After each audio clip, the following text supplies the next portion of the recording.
அதாவது உலகநாயகன் கூட நடிக்கிற பாக்கியம் கிடைக்குமா எல்லாருக்கும் அப்படின்னு சொல்லி மனசில் இருக்கிறது சொன்னேன்.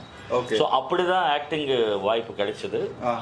ஸோ அந்த ஷூட் நடக்கும்போது என்னென்னா கொடைக்கானல், ஊட்டி இந்த மாதிரி அந்த சாங் ஷூட்டிங்கெல்லாம் நாங்கள் போகும்போது minimum 5 days 7 days shooting days போகும். ஓகே. ஸோ இந்த டைமில் என்னென்னா ராஜா அண்ணங்க என்னென்னா பழக்கம், அவருடைய ஸ்கோர் போர்டில், அதாவது அந்த ஸ்கோர் ஷீட் பேப்பரில் சிங்கர்ஸ் மேலே எழுதுவார். ஓகே. அந்த பாட்டு யார் பாடணும், யேசுதாஸ், எஸ் ஜானகி அவர்கள், எஸ்பி பாலசுப்ரமணியம், பி சுசீலா, மனோ ஸ்வர்ணலதா. அப்படின்னா மனோ ஸ்வர்ணலதா தான் பாடணும். ஓகே. வேறு சிங்கர் மாற்றுறதுன்றது ரொம்ப கஷ்டம். ஓகே. அது அவர் கன்வின்ஸ், அவர் மைண்டில் அந்த சாங்குக்கு அவங்க தான் சிங்கர்ஸ்.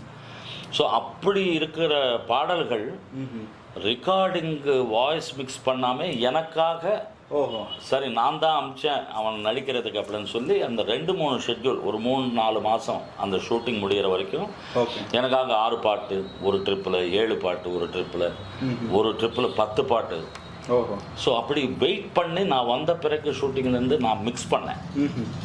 ஸோ அது அரிய வாய்ப்பு.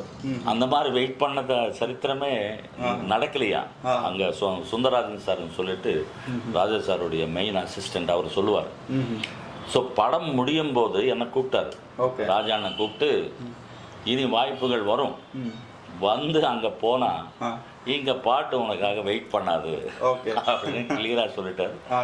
அதுக்கப்புறமா நான் 2-3 வாய்ப்புகள் வந்தால் கூட போகலை. ஏன்னா நமக்கு இறைவன் கொடுத்த ஒரு பெரிய பாக்கியம், இந்த சிங்கிங் ஃபீல்டில் ஒரு மாபெரும் ஜாம்பவான்கள், அண்ணன் யேசுதாஸ் அவர்களும், எஸ்பிபி அவர்களும், மலேசியா வாசுதேவன் அவர்கள், இவங்க எல்லாம் கொடிகட்டி பறக்கிற நேரத்தில் ராஜா அண்ணா என்னை வந்து நிற்க வைக்கிறதே பெரிய பாக்கியம். கண்டிப்பாக கண்டிப்பாக. மற்ற மியூசிக் டைரக்டர்ஸ் எல்லோரும் என் மேலே ஒரு பாசமாக எல்லோரும் கூப்பிட்டு, ஆல் மியூசிக் டைரக்டர்ஸ் கூப்பிட்டு தெலுங்கு, தமிழ், கன்னடா எல்லா பாஷையிலும் பாட்டு கொடுக்குறாங்க.